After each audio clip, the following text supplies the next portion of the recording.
ladies and gentlemen, I bring you greetings from the Osu Stool and the chiefs and people of the Osu Stool Council.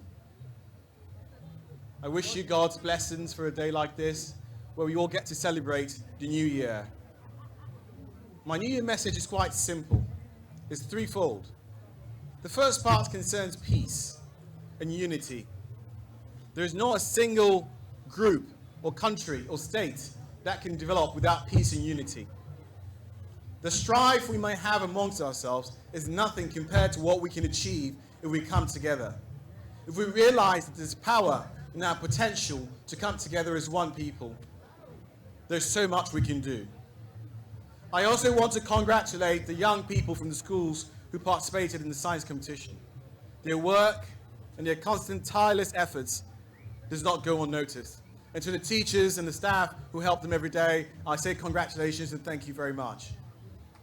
My prayer and my hope is that next year when this competition comes round, we'll have lots of people and young people from Osu, from the Ga Adowa polity also involved, because they are our future. No matter what we do, if we do not educate them and get them ready for the challenges of the 21st century, we do nothing.